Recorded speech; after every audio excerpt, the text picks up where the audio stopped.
In your brain, there are billions of nerve cells, and they are making trillions, perhaps even in some people, a quadrillion connections. If you then ask, based on how many possible connections you can make in your brain, that number is greater than the total number of particles in the universe. That's how amazing your brain is.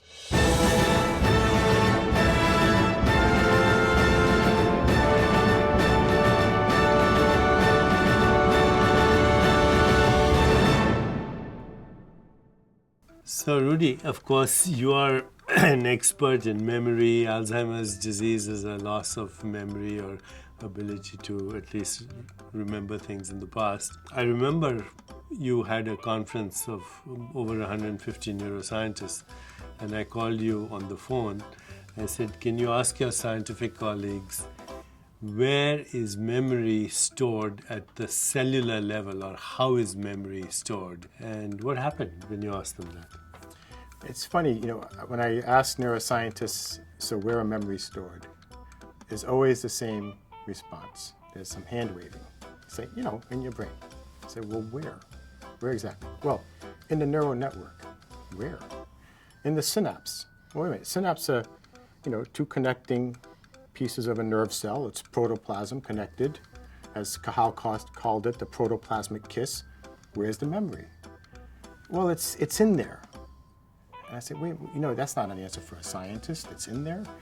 I'm asking, what's the thumb drive in the brain? I mean, we know where we store JPEGs and videos from our computer. It's on a thumb drive. Where's the thumb drive in the brain? We know how the brain makes connections in synapses to recall a memory, to call up a memory, to call up the image of your mother's face or the color of a rose. But do we know where that image of your mom or the rose was stored? Where was the thumb drive? And any neuroscientist has to admit we don't know.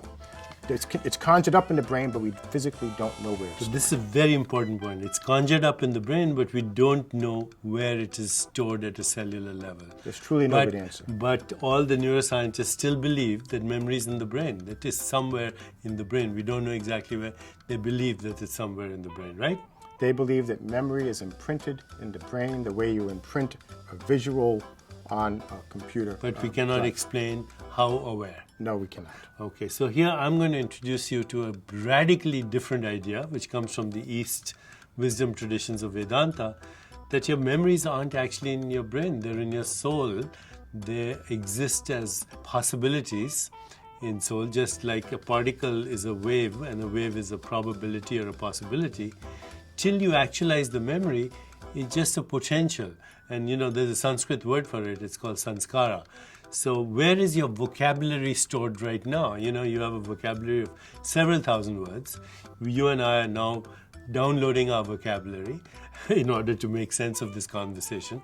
Not only we're downloading it, we're doing it totally effortlessly and through intention.